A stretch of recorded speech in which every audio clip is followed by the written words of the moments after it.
Hello, everyone. Good morning, good afternoon, or good evening, depending on where you are connecting from. Thank you for joining us on today's session from our Island Voices at COP29 space. My name is Christian Zacchino. I am the Director of Operations here at Island Innovation. I am pleased to welcome you to this session titled Implementing Climate Finance Strategies for Subnational Island Jurisdictions and Overseas Territories. Thank you for joining us. Before we begin, you will see a poll appear on your screen right away, and it's just a poll to get to know you better. Please answer what region are you connecting from, what sector do you belong to, and what industry do you belong to from the choices that we have on the poll. Overseas countries and territories and subnational island jurisdictions are prone to be affected by the intensifying impacts of climate change. These island nations and territories face significant challenges in accessing the necessary financial resources to adapt and mitigate climate change. In this session, we will be exploring innovative strategies to unlock international climate funds, bilateral aid, and private sector investment funding opportunities. We will also discuss best practices for mobilizing domestic resources and fostering public and private partnerships to drive sustainable development and how to understand the climate finance landscape for these territories. All right, so let's see what you have been answering here on the poll. And also I want to acknowledge the people that are here on the chat. Oh my God, so many countries here. From Brazil, Papua New Guinea, the Cayman Islands, Aruba, Germany, Curacao, Denver, Colorado in the US. Another person from the US, another person from Aruba, Southern France, Spain, Japan. Hello, welcome. All right, fantastic. So let's see what data we have from you guys. Regarding the region, and this was highly anticipated, it's a tie between the Caribbean and Europe, each of them with 31% of our attendees here, followed by North America with close to 20%, South and Central America, Africa with 5% each. We have 8% from Asia and 5% from the Pacific. Thank you so much for joining us. Regarding the sector, we see that most of you come from the private sector, 38%, followed closely by the government sector with shy of 20%, academia and NGOs with 15% each, and other sectors with 12%. Regarding the industry, we can observe that most of you come from the environmental services or oceans conservation, with a third of the audience, followed by agriculture, forestry and fisheries, management consulting, politics and government, and other industries. Thank you, everyone, for participating. We are glad that this session is taking place today. And to anyone that has followed the Island Voices at COP29 and our daily bulletins, this session is going to be sort of a continuation from an in-person panel that was held just last week in Baku. And it's all about the subnational island jurisdictions and overseas territories. The topic here is climate finance, and it's very important. Thank you, everyone. Without further ado, let's welcome our first panelist, our keynote speaker, the Honorable Josephine Connolly, Minister for Tourism, Environment, Fisheries and Marine Affairs from the government of Turks and Caicos. Honorable Minister, the floor is all yours. Thank you very much. Good morning again. Our honored guests, esteemed colleagues, and advocates for island resilience, it is both a privilege and a responsibility to join you today to address the pivotal topic of climate finance, especially as it pertains to subnational island jurisdictions and overseas territories. Few regions face the compounded challenges of climate change with the same immediacy and intensity as islands like the Turks and Caicos Islands. Our archipelago, renowned for its turquoise waters and biodiverse ecosystems, stands at the front line of climate vulnerability. Rising sea levels, intensifying hurricanes, and the cascading impacts of global carbon emissions are not hypothetical threats. They are pressing realities. These challenges disproportionately affect our islands, while we continue to grapple with rising sea levels, increasing severe storms, and the widespread effects of global carbon emissions. Assets we had little role in creating, yet bear a substantial burden. In the Turks and Caicos Islands, we have witnessed firsthand how extreme weather events disrupt not only our environmental equilibrium, but also our social and economic stability. In 2017, Hurricanes Irma and Maria devastated our infrastructure, livelihoods, and natural habitats, underscoring the urgent need to address these climate-included challenges with a strategic approach to climate finance. Island economies, including ours, are predominantly dual in nature, relying heavily on tourism and natural resource-dependent sectors like fishing. These industries are acutely sensitive to climate risks. For example, our coral reefs, a critical draw for tourists. The increased level of coral reef bleaching threatens both our biodiversity and our revenue streams. Coastal erosion fueled by rising seas further jeopardizes our tourism infrastructure and the communities that depend on it. To address these challenges, we require substantial investment in climate adaptation and mitigation measures. This includes, but not limited to, constructing coastal protection structures, implementation of nature-based solutions such as restoring critical natural barriers such as mangroves and coral reefs, and transitioning to renewable energy systems to reduce dependence on imported fossil fuels. However, for small jurisdictions like ours, mobilizing the necessary resources remains a formidable burden. This is particularly challenging as an overseas territory that does not have similar access to global climate change funds as the other small island development states. For subnational jurisdictions and territories like the Turks and Caicos Islands, our governance structures often differ significantly from larger nations and other independent states, as small island development states. Assessing climate finance, therefore, demands mechanisms specifically attuned to our smaller scale and unique governance structure and vulnerabilities. Our government has made deliberate strides in integrating climate resilience into national planning.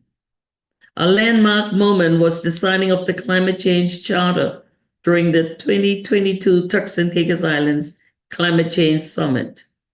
This was a bold step towards a national adaptation plan, a blueprint for prioritizing climate resilience across all sectors of our economy and society. Despite these efforts, the road to effective implementation requires greater alignment with global financing systems. Here, the international community support is indispensable. In the Turks and Caicos Islands, our climate finance strategy will revolve around several key priorities: mitigation and adaptation projects. Through partnerships with regional and international stakeholders, we have initiated efforts to protect our coastal areas and strengthen natural defenses against climate risk. We aim to restore coral reefs and mangroves to act as natural buffers and are working to build resilient infrastructure in line with best practices. Diversifying energy sources. Our dependency on fossil fuels for energy is not only unsustainable, but costly. We are working to develop and scale renewable energy sources like solar power. We are investing in policies that create incentives for renewable energy, which can provide reliable, clean energy. The strengthening financial partnerships and access to funds. Partnerships with international financing bodies and organizations, such as the Caribbean Development Bank, have been integral to our strategy. However, we need an ongoing commitment from developed countries to meet their climate finance pledges. The $100 billion annual pledge is not just a target, it is a lifetime for territories like ours to fund resilient infrastructure, disaster response systems, and sustainable development. Community engagement and education. True resilience cannot be imposed from above. Implementing these finance strategies effectively requires local engagement. Our approach prioritizes education, especially for young people, ensuring that climate awareness and sustainable practices become second nature. We are actively engaging communities to co-create solutions that respect local knowledge and foster ownership of climate initiatives. This helps to ensure that all citizens understand the importance of climate resilience and are active participants in this effort. And finally, streamlining access to climate finance. While progress has been made, the process of assessing climate finance remains fraught with bureaucratic and administrative challenges. Small island territories often lack the capacity to navigate the intricate application procedures demanded by global funds. Simplified grant applications, technical assistance for proposal development, and dedicated funding streams for small jurisdictions are essential reforms. Today, I call upon policymakers, financial institutions, and international organizations to reorganize and prioritize the specific needs of island territories. Climate finance must not only be scaled,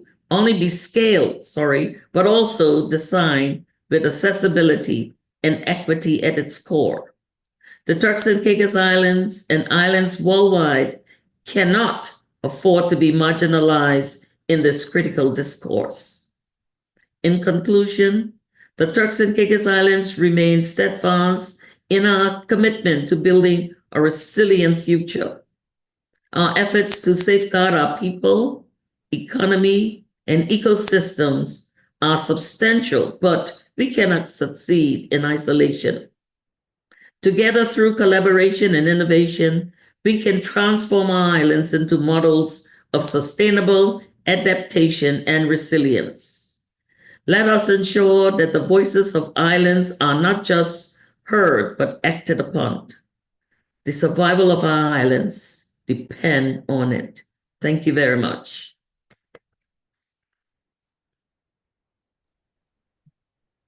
Thank you so much, Honorable Minister, for that remarkable speech. We appreciate that. And Let's continue with the panel. Now I give the floor to Vanessa Torre, Director of Foreign Economic Cooperation at the Ministry of Economic Development in the government of Curaçao. Vanessa, the floor is all yours. Thank you very much, Christian. Good day to everyone. Great to see a large representation of participants from many corners of the world. I was at the COP last week in Azerbaijan, in Baku, but now I'm back in Curaçao behind my desk, participating in a topic, in a session that is very important, because last week in Baku, we already had an in-person session about financing and access to finance for subnational island jurisdictions and overseas countries and territories. Curaçao, the government of Curaçao, the ministry that I represent, together with the special envoy for the for Bonaire, Saint-Eustatius and Ceiba, we presented a concept of structure, a legal framework to address financing for subnational island jurisdictions and overseas countries and territories. We did that in close collaboration with Island Innovation, and we also had the EU and the UN represented there, because it is the process that has started since CITES 4 in Antigua and Barbuda, where we presented the problem, the issue of access to finance for subnational island jurisdictions and overseas countries and territories. And we continued that during the COP29. And the idea is to form a platform with other islands to address this issue. There is an urgent need for enhanced climate adaptation measures for islands. And our subnational island jurisdictions are very vulnerable. They are especially vulnerable to climate change, and mostly due to our geographic location and situations. Climate change, calamities, disasters do not discriminate. It doesn't look at an island based on the constitutional position of the island. So when it needs to hit, it hits. And subnational island jurisdictions are also victims to calamities related to climate change. Subnational island jurisdictions lack sufficient capacity, financial and human, and that's what the minister also indicated just now, financial and human resources. But we do not have the possibility to participate in programs and financing schemes because of the fact that we are not fully independent territories. We are not full CITES, even though we fall under the CITES definition of the UN, but we are associated through associated membership of regional bodies. We are on the CITES list, but we are not considered a full CITES. So we do not have access to all the programs that the CITES that fall under that definition have access to. So that's why we decided to organize ourselves together with all the other islands. So we are happy to have Turks and Caicos, and hopefully we will have Zanzibar and other subnational island jurisdictions to join this movement, this platform, to advocate for access and a system that we also can have access to these programs through multilateral organizations, through international organizations, or something specifically designated for SNIJs, which is the abbreviation that we use for subnational island jurisdictions, to have these programs for resilience building and for the diversification of the economy, because tourism alone cannot be considered the sector that keeps the islands' economies developing. We need to diversify the economies in order to be resilient, to adhere to any future impacts that we may have due to climate change. One other thing that we need to identify are the legal obstacles of that impede us to access these funding. So we need to identify them, address them, and make sure we deal with them. Each subnational island jurisdiction has a different structure, a different connotation.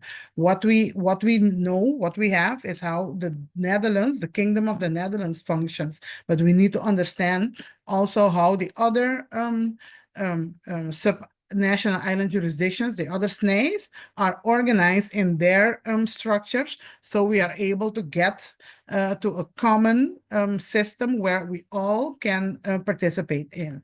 So what we want to do is do some more research. We identified more than 150 subnational island jurisdictions. That's a lot of islands, much more than the SIDS. Most of them are very small and very vulnerable and do not have the capacity to deal with all these specific things like the Paris Agreement and all the resilience building programs.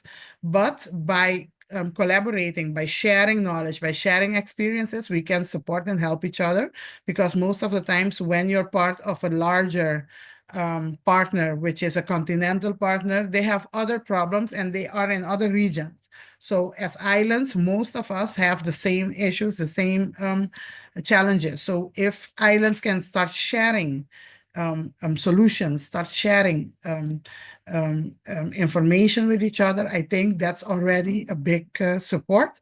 And then together work towards a framework that can support us also in getting access to the financial resources that we need to build this resilience, and also the human capacity, and also the capacity building of the people on the islands to deal with all these measures. So that's my take for now.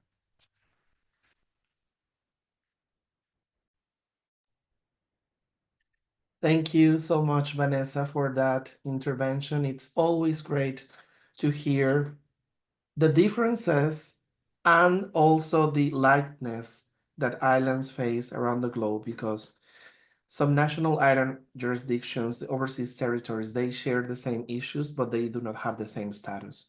So it is important to always put into context the challenges that each island has on accessing these resources. And we are going to discuss more on the Q&A later. Thank you so much. And now I leave the floor to Mr. Mario Borg, Chief Executive Officer of the GOZO Regional Development Authority in Malta. Mario, the floor is all yours. Thank you, and thank you, Christian. Hello to everybody. It is a pleasure to be here and to have this opportunity to share some of my thoughts about this interesting topic. I hope my intervention will be of interest too. But first, I would like to give a very short introduction of the organization that I am representing. So the GOZO Regional Development Authority is a relatively new entity. It was set up less than 4 years ago. It has mainly a consultative role to the government of Malta and to the minister responsible for the affairs in GOZO, mainly in terms of socio-economic policy making.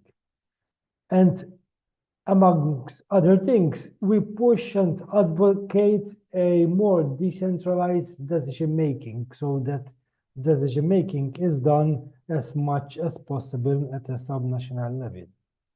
A few words about GOZO, because I think GOZO is a little bit peculiar in that it is a second island within an island state. So we are talking about a very small nation, Malta, which is made up of the main island, referred to as Malta, and the second island, GOZO, which is roughly 40% of the land area and about 15% of the population. So this, in my opinion, creates some interesting dynamics with regards revenue and access to finance. So that was a little bit of a background. So to go back to the subject of this event, It is a fact that for islands and other subnational territories, it is always an uphill road to have access to finance. First, in my view, it is because of the economic structure of the territories, which not always, but very, very often, they depend either on tourism or else on agriculture or fisheries. So revenue in a way can be quite volatile or seasonal at best. And maybe it is not enough to generate a kind of surplus that can be used to implement climate finance strategy. Another common factor is that many subnational territories do not have legal means to raise direct revenue, as taxes and fees are generally collected by central government. This for some might sound obvious, but I think for others it might sound a little bit strange. And I always like to give an example by citing Gozo. Because in the past, and maybe we can go even to medieval times, Gozo had its own administrative setup that included the power to tax certain products. But nowadays, none of this is possible. So in this regard, it was like steps backward. In fact, as GRDA, every year we publish a document where we advocate that eco-contribution generated from tourism and collected in Gozo is ring-fenced and used in Gozo. So far, we have not been very successful in this but we keep repeating every year so that maybe sometimes this is implemented and taken on board by the central government. The situation differs sharply from the situation in nearby Sicily, where as a region, Sicily, for example, has a lot of discretion over its territories, including the imposition of fees. So almost as a joke, I always say that a small town in Sicily has more say on what happens on its territory than Gozo has. I'm mentioning this to highlight the sharp differences in institutional and administrative setups. Anyway, the importance of designing and financing climate measure assumes some urgency in Gozo, and this for several reasons. One is because of the high population density, and also because of a lot of activities takes place within the territory of Gozo. Activities that range from tourism to retail, to some form of manufacturing, and to construction. So it is, in a way, a nice mix. But it is a mix that impacts the quality of the residents and also the environment on the island of Gozo. 3 years ago, as a GRDA, we have applied to be part of a very interesting EU initiative, the so-called 100 Climate Neutral and Smart Cities. Gozo was selected, and to be honest, it was a surprise, and I explain why. Because of the limits that I mentioned in terms of decision-making at a local level, that Gozo is much more restricted than other cities across the continent, across Europe. In fact, our biggest problem so far was to come up with a clear commitment and tangible actions to make Gozo climate neutral by a certain date. The lack of regional decision-making and consequently access to finance make this commitment very, very difficult. To try to overcome this hurdle, we are working on preparing a detailed study that will present a baseline scenario and at least 2 other alternative scenarios in order to have a clear picture of what Gozo needs to do to achieve climate neutrality by a certain date. More importantly, is the indication of the funds and the investment needed for each scenario, because it's used as having a plan if you don't have finance to support it. So the allocation or may I say the indication of funds needed to implement a scenario is crucial. So once this study is finalized and is published, we will present it to the central government of Malta. And the central government of Malta will have three options: either to use central funds, national funds, to finance the actions in order for Gozo to achieve climate neutrality. The second option is to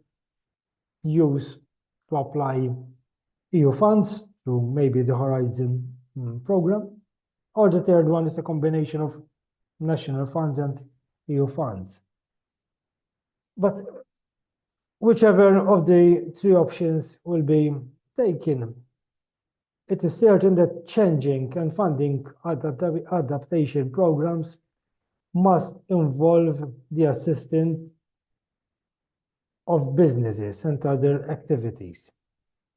And this for Gozo presents another issue, because it could be tricky in terms of EU state aid rules. All right, these rules might offer some space to move for some regions, especially the outermost region. But in my opinion, they do not go enough for small subnational territories like Gozo, especially with regards certain services, especially those classified under the title services of general economic interest, which are like public services that restricts the intervention of government, especially in terms of aid of what it can do. For example, probably EU state aids will make it very difficult for the government of Malta to assist the island of Gozo to modernize the ferries that connect the island of Gozo to the main island of Malta. So in order to conclude, I try to touch upon a few issues and to summarize the difficulties with regards to the access to finance, at least those applicable to Gozo, can be grouped into three points: that there is not enough decision making done at a subnational level, so most decisions are taken at a national level. There is, as a consequence, there is this inability to raise revenue, especially from activities that takes place on the territories. And the third difficulty arises from EU state aids, which constrain some of the interventions that government can take to assist subnational territories in the EU, like Gozo. So I try to summarize these in these three points. So for now, I think my time could be up. Thank you so much, Mario, for those remarks. It's always very important to know, Malta. We always speak, everyone just speaking about Valletta and the main island, but Gozo, it's a part of Malta, and the challenges that the island is facing regarding this is always very important to note. And it goes about the differences and similarities that I mentioned on Vanessa's intervention. I want to take a minute to remember our esteemed audience to please place any questions you would have for our panel on the Q&A box, and we will make sure to read those on the Q&A section that is coming up after the next interventions. We have two more, and then we will start with the Q&A. I also want to acknowledge everyone that is writing on the chat. We have a lot of people from different regions of the world. We have people from Nepal, Jamaica, Isle of Man, Guam, American Samoa, Northern Mariana Islands, Dominican Republic, Canadian Islands, Hong Kong, Kiribati, Nigeria, Mauritius, Bangladesh, Indian Ocean University. We have British Virgin Islands, Cape Verde, St. Lucia, Haiti. Thank you so much. So always wonderful to see such a diverse representation. Tonga, Hawaii, thank you so much. Now, without further ado, let's move on to our next panelist, Angela Burnett Penn, Environmental Officer on the Ministry of Environment, Natural Resources and Climate Change for the Government of the British Virgin Islands. Unfortunately, Angela cannot be here with us live, but she sent us an intervention that we are going to play right away.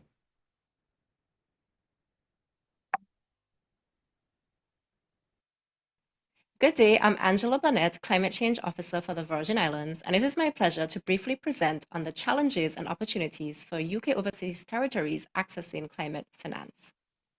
By way of quick background, the inhabited UK overseas territories are scattered across the globe, from the Caribbean to the North and South Atlantic to the Mediterranean and the Pacific. We are home to iconic species and landscapes, as seen by the beautiful images on the screen. In particular, we are known for our marine biodiversity. But we are vulnerable to climate change impacts, such as stronger hurricanes, more frequent and severe flood and drought events, warmer temperatures triggering coral bleaching and extreme heat events, as well as slow onset changes like sea level rise, which is compromising our coastlines. While we are diverse, we share a lot in common, and we share the vulnerability profile of small island developing states. We are small. In fact, the UK overseas territories are some of the smallest islands in the world. Our largest territory by population has a population of just 75,000. Many of our territories have much smaller populations, with some of just 3,500, 5,000, and one with a population of less than 100. By definition, as islands, we are isolated. And among the UK overseas territories is Tristan da Cunha, the most isolated island in the world. We have fragile environments which underpin our fragile economies, which are typically tourism-based, and we are prone to natural hazards. In fact, the Caribbean, for instance, is the second most disaster-prone region in the world. Yet, we lack access to international climate finance. By virtue of our political status as overseas territories of the United Kingdom, we are ineligible to access any of the climate finance mechanisms under the United Nations Framework Convention on Climate Change and its Paris Agreement. These include the Global Environment Facility, the Green Climate Fund, the Adaptation Fund, and the New Loss and Damage Fund. As a result of Brexit, we are also ineligible to access EU funds, and we can only access certain UK funds for particular applications. Most overseas territories are also ineligible to access concessional loans. By comparison, our small island developing state counterparts can access all of these funds, as they should, to be able to advance their climate change adaptation and mitigation measures. The current support that we enjoy from the United Kingdom are through programs such as Darwin Plus and the Blue Belt program, which have been instrumental in helping us protect our environment. For instance, the Blue Belt program has assisted us in protecting about 75% of our combined marine estate, which is the 6th largest in the world. We do hope that the new Integrated Security Fund will help us to further our other climate change endeavors. However, at the moment, the UK support has been primarily environment focused. This means that there's a major climate finance gap in other critical sectors, which we know we must adapt in order to ensure our long-term security and sustainability. So how do we bridge this gap? I'd like to leave you with the model of the Virgin Islands Climate Change Trust Fund. The Trust Fund is part of our wider climate change response architecture. It is a legally established independent body that raises, manages, and disperses funds to support implementation of our climate change policy, which is updated by our Climate Change Committee. The Trust Fund can raise funds from a wide variety of sources, such as gifts and bequests, donations, and other measures deemed appropriate by the board. This opens up great opportunities for bilateral support, support from independently wealthy persons, and other philanthropists that might be interested in supporting the Virgin Islands. Importantly, the Trust Fund supports all sectors impacted by climate change. It also supports a wide range of activities that are necessary to ensure comprehensive climate change adaptation and mitigation, such as ecosystem-based adaptation, physical adaptation projects, enhanced data projects, capacity building and education, public education and awareness, legislation, policy and plan improvements, as well as disaster risk reduction and response, along with other innovative initiatives, all leading to the important outcomes that you see at the right of the screen. The Trust Fund has a simple structure. At the highest level, it is governed by a board of trustees, which makes decisions on funding projects and programs, with technical support from a review committee and administrative support by a secretariat. Importantly, the structure meets international standards. The Trust Fund Act, which establishes the Trust Fund, has 6 core principles enshrined within it. 1 is ensuring the transparent operations of the Trust Fund. 2, its independence from government.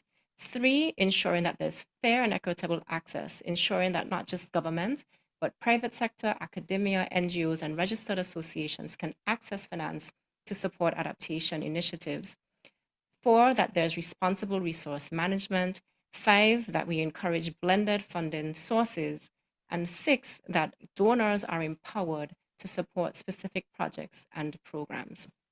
I hope that this presentation was insightful and encourages you to support the UK Overseas Territories in advancing our efforts to access wider sources of climate finance. Thank you.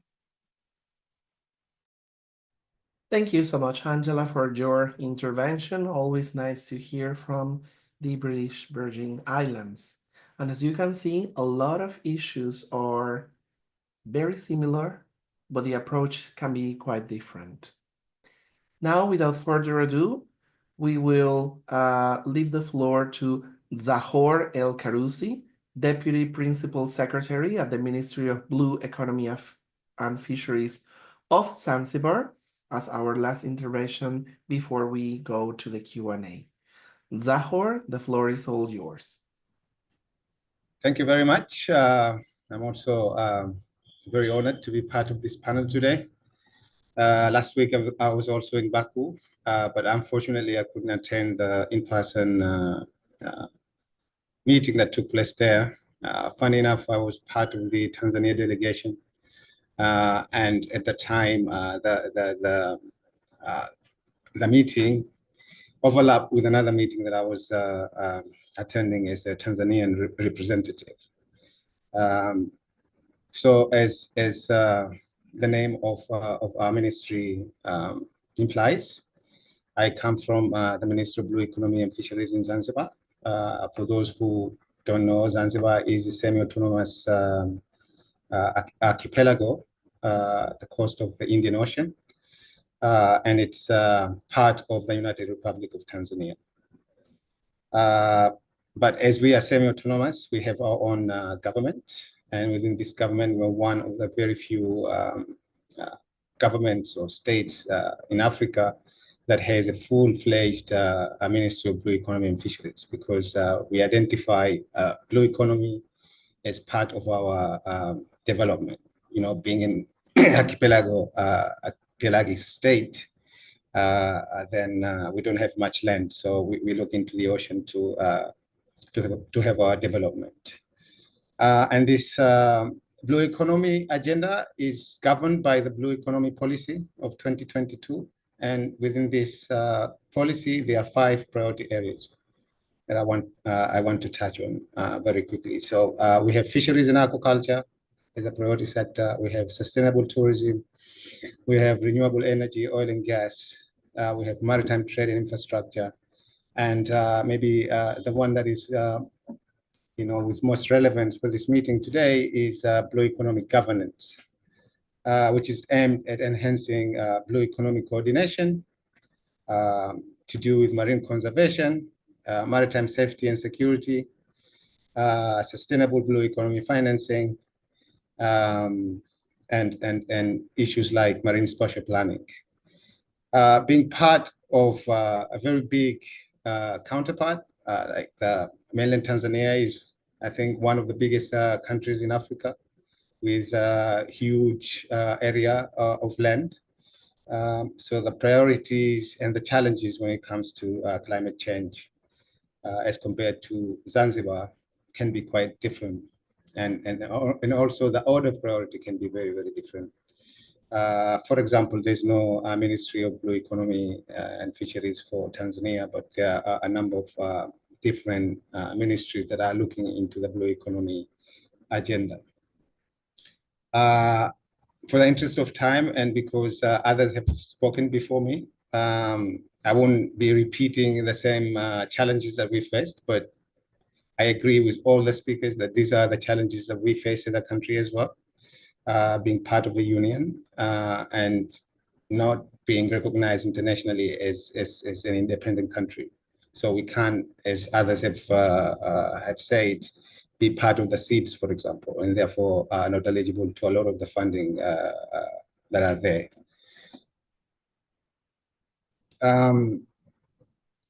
Yeah, so we more or less faced similar challenges, and it was very important for us to come across the island innovation and to be, to understand these group of islands of similar challenges that we are facing, that we can actually have a platform to talk about our issues and share experiences. And as this is my first participation, I'm very much looking forward to get to understand how this platform works and use our experiences to talk to others and share it as much as we can. Thank you. Thank you so much, Zahor, for your intervention. And I would like to ask our esteemed panelists to turn back on your cameras for the Q&A part of this session. We can all stay in camera. And to our esteemed audience, please add any questions you may have for our panel in the Q&A box, and we will have some time to check those. And I have some questions also for our esteemed panelists, starting with the Honorable Minister from Turks and Caicos. After the devastating hurricane, how was the process to allocate funding for the structure restoration and to help the people that were affected by this?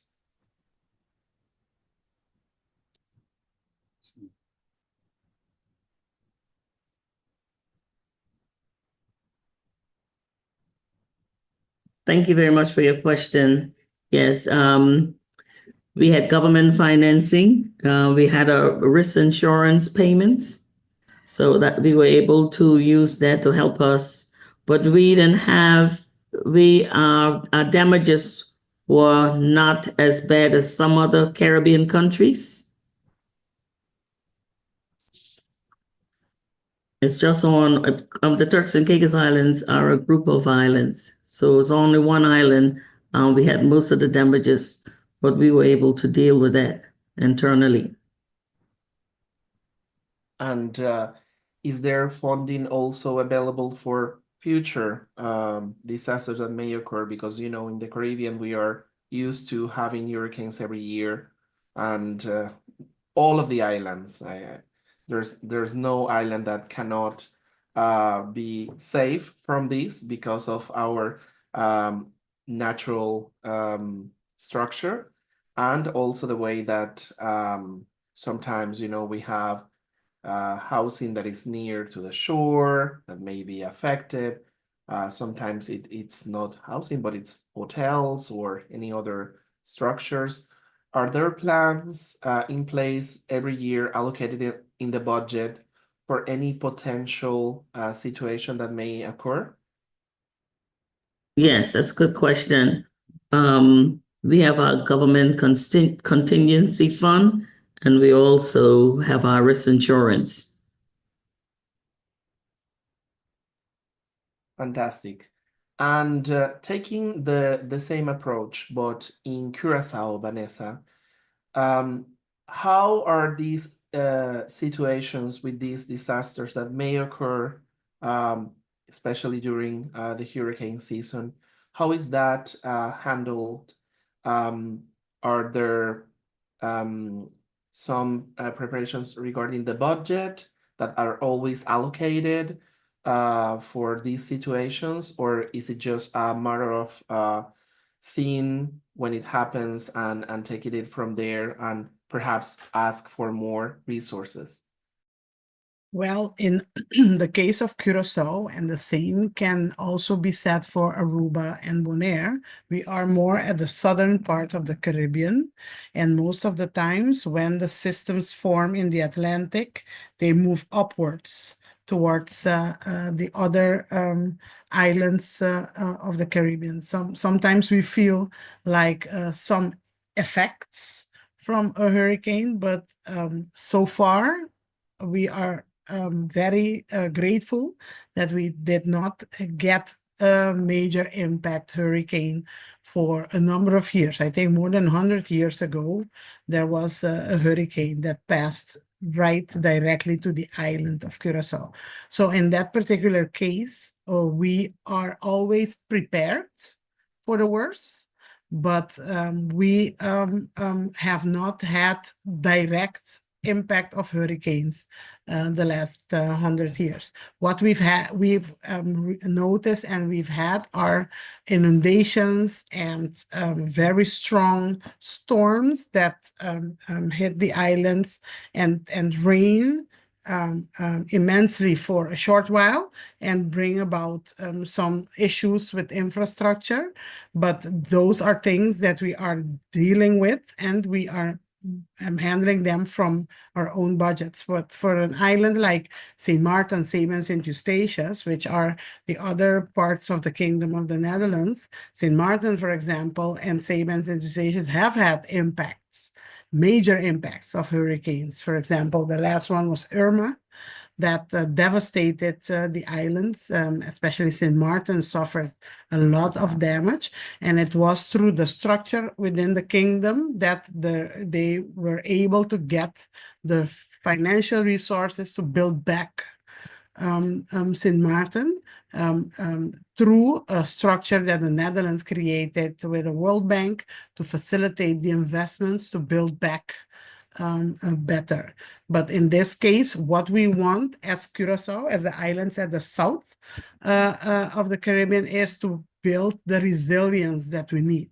The buildings need to be built in such a way that if something happens in the future, we are able to mitigate the damages, but also prepare the economy to deal with that. The social aspect of a hurricane is also being tackled. So we are building the resilience, building to be prepared for the worst, but hoping that it won't happen.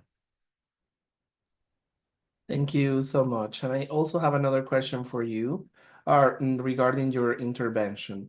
Considering the challenges you mentioned that the island is facing regarding access to funds for climate issues, is there a path forward for the Curacao Climate Change Implementation Plan? It's a very interesting plan that you have set as a target for 2030 to succeed. Can international organizations be involved somehow in this plan?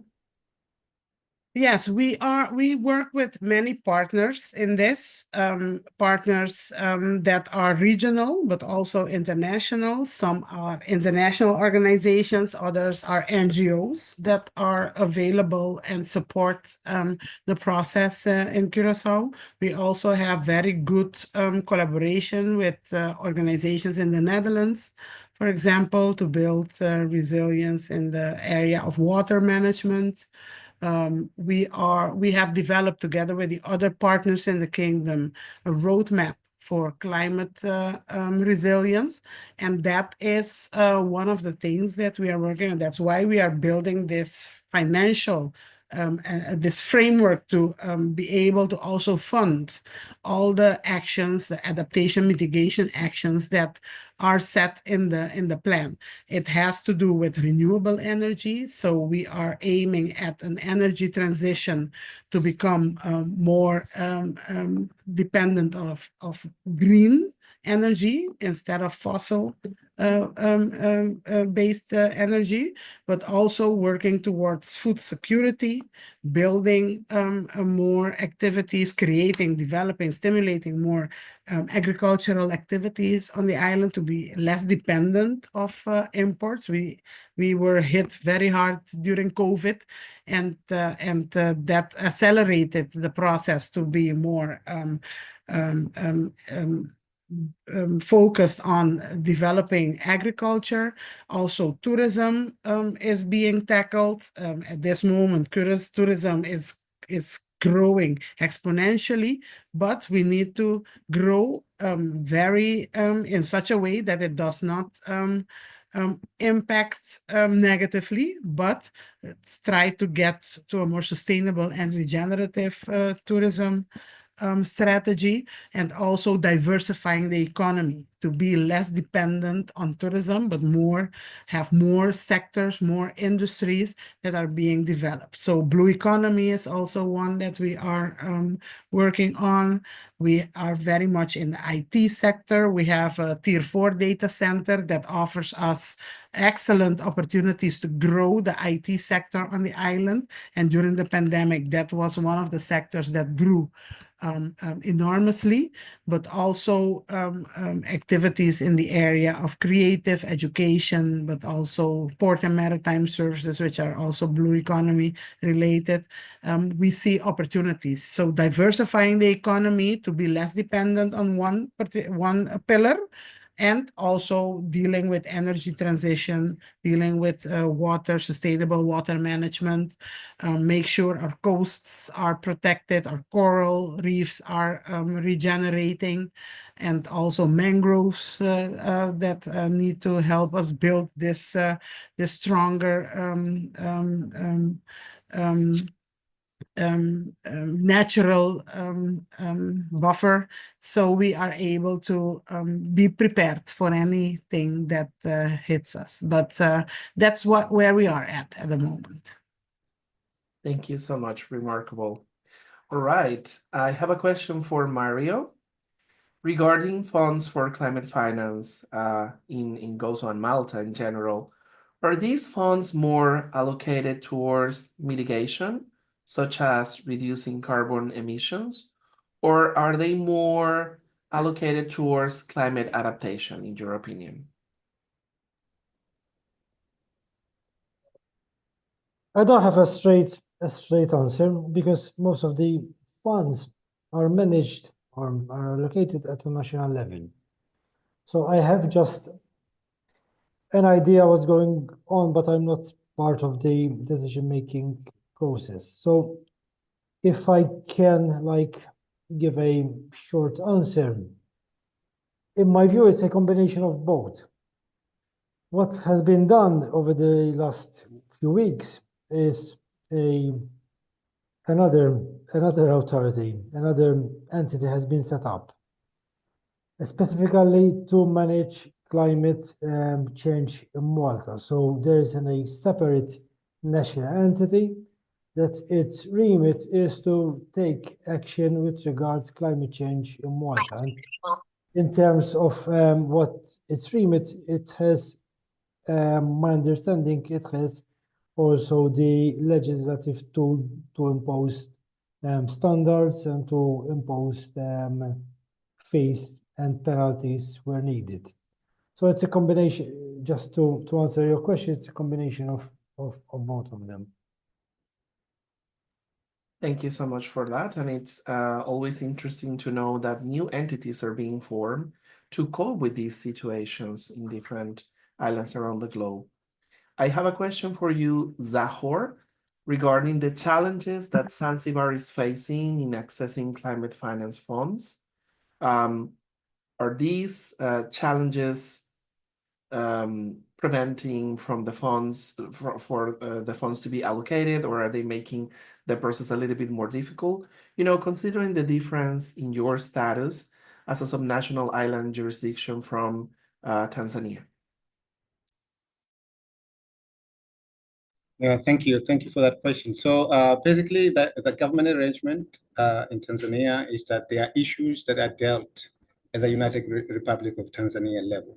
And these are, just one, policy, and then the funds that comes in as part of our responsibilities and obligation across the different treaties and stuff is something that we do together as Tanzania. But as I explained in my earlier intervention, Zanzibar also have a lot of different ministries taking care of different sectors. And this is where the challenge comes in. So, for example, we have the Ministry of Environment that is independent to the Ministry of the Environment in Tanzania. We have the Ministry of Blue Economy. We don't even have a counterpart in the Tanzanian structure. So this is where the challenge comes in. But at the same time, when we engage with international organizations that provide funding, like the IMF or the World Bank, while they understand how the structure of Tanzania is, like when we're doing a project, for example, of fisheries, then it is divided between the mainland Tanzania and the Zanzibar side, and then the Zanzibar side is allocated a certain amount for it to use for the activities that they see as priorities. So there is that element. I mean, it's not all doom and gloom, but at the same time, when we have to tap into other sources of funds, and here I can totally agree with observation from Curaçao, for example, when it comes to having to deal with challenges like storms and saltwater intrusion, where we're not falling within the United Republic of Tanzania disaster management system, then we have our own system that we have to fund from our own government. And this is where the challenge comes in, because then how do we leverage funding from international organizations through the Tanzanian system? Thank you so much for that. And now we have some questions coming in from our audience. And this question is it's not so much a question, but a comment from Marsha Melmer. She leaves a link here on the Q&A, that she's working with the EU climate bond under the waste management taxonomy. So waste from islands can turn into resources. So that may be a way of getting additional funding that islands could look out to. So I'm going to leave that there to discuss in the future. I have another question here from Daniel Seals. Has the UK Overseas Territory Authority been able to distribute any funds within the territories as a solution for the lack of climate finance allocated funds? I think this is a question that can be addressed by the Minister of Turk and Caicos Island.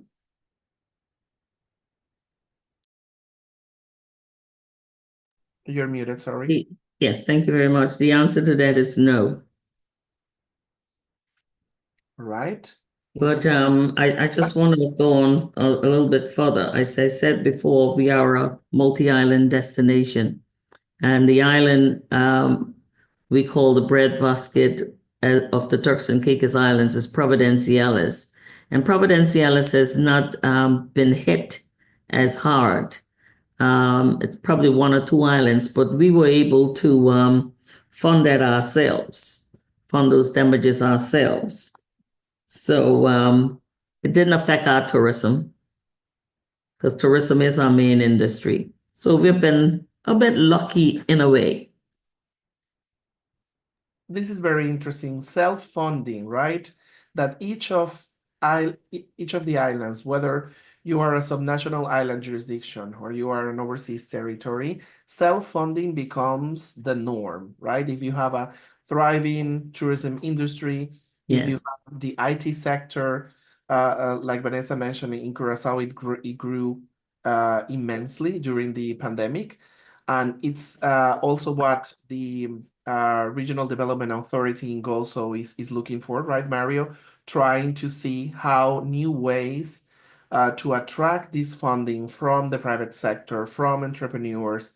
There's a lot of good examples in Malta. For example, there is a very strong growth of entrepreneurship, and there are visas and there are many processes for that, but it's something that islands are also exploring, try to come up with new ways to attract funding outside of the usual government space, which can be a little bit tricky, as mentioned. So thank you for that. There's a question from Jennifer Johnson. She's curious to know about the risk insurance I just coverage. answered that. Yeah. If you wanted to double a bit on that, Minister. I think I just answered that when I talked about the fact that even though tourism is our main industry, and even though we have not been hit directly on the island of Providenciales, we were able to fund the other islands that were affected. Thank you for that. There's an interesting question from Maxime Prodomides regarding the status of subnational island jurisdictions and whether should they become a legal form recognized by the United Nations or not. And it goes a little bit about autonomy resilience. I think that this issue may be different from jurisdiction to jurisdiction because you have to take into account the national level. In the case of Curacao, the VS Islands, etc., you have the Kingdom of Netherlands laws, and you have your island laws as well to consider, right, Vanessa? Right. If you wanted to double a bit on that. Yes, in the case of Curacao, we are an autonomous country within the Kingdom of the Netherlands. The kingdom consists of 4 autonomous countries, the Netherlands and Europe, Aruba, Curacao, and St. Martin. And the Netherlands also has 3 special municipalities, 3 territories in the Caribbean, which are Bonaire, Saba, and St. Eustatius. Those 3 fall under the Hague, under the Netherlands. But Aruba, Curacao, and St. Martin have their own government, legal system, own parliament, and own economies and budgets. So basically, everybody is independent within the kingdom and deals and does their own thing. And when it comes to build resilience, to invest in mitigation and adaptation strategies, you need the extra funds to invest. And most of the times we do not generate, especially those islands, the autonomous territories in the Caribbean, don't generate all the necessary funds that we can invest in these strategies. And it is very limited in the way we can access loans and financial, international financial resources because of the fact that the Kingdom of the Netherlands, even though the Netherlands in Europe is the donor country, we are considered part of this constellation. So it is very difficult for us to access international programs. So that's why the Kingdom of the Netherlands is a member of the UN. The Kingdom of the Netherlands is the legal subject that signs the treaties and is a signatory to the Paris Agreement, even though we as autonomous territories can decide if we want to participate in the Paris Agreement or not. It's just to give an example. So in that particular case, with the SNIJ, what we are trying to develop is to look at all the legal constraints and all the possibilities that there are and join forces with other subnational island jurisdictions to create this framework and modality to be able to access one way or the other. It could be European, it could be international, multilateral, but to be able to collectively have access to funding, have access to resources, being it human, being it knowledge, being it expertise, to be able to deal with the challenges. Thank you so much. And it's very important to keep this in mind to our esteemed audience.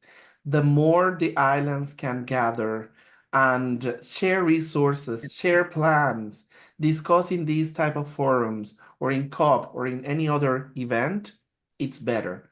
Because a united front is always better than standalone effort. So thank you for that. And thank you everyone for your interventions. Thank you, Vanessa. Thank you, Minister Josephine. Thank you, Mario. Thank you, Zahor. And thank you, Angela, as well for your video. And I would like to thank everyone for attending this session. We extended a bit the time, but all of the questions were very interesting. And I think that the audience is very glad about this. People were asking about the recording. All of these sessions that we are doing are immediately available on our website, YouTube channel, and social media. So don't worry about that. You will receive the replay link also over the email. And I wanted to mention for all of you that may have missed this, we announced very exciting news during our Virtual Island Summit 2024 last September. Island Innovation is partnering with the government of St. Kitts and Nevis to host the Global Sustainable Islands Summit 2025. After this year's experience in Prince Edward Island, now the Caribbean takes the spotlight. The summit will be held from May 27 to May 29, 2025, and we will be discussing solutions and advancements in sustainable energy. Please note the links in the chat that our team members are sharing to find out more about this event. And please stay tuned for our remaining side events in Baku and for our reflection session that will be held in December. As every year, after COP concludes, we gather our delegation and experts that attended the conference for an overview of what were the highlights and the next steps to look forward to, and what is COP30 going to be like, right? Thank you, everyone. See you next time. It's always a pleasure of seeing so many islands represented here in the audience and in our panel. Thank you so much. Thanks to you. Thank you.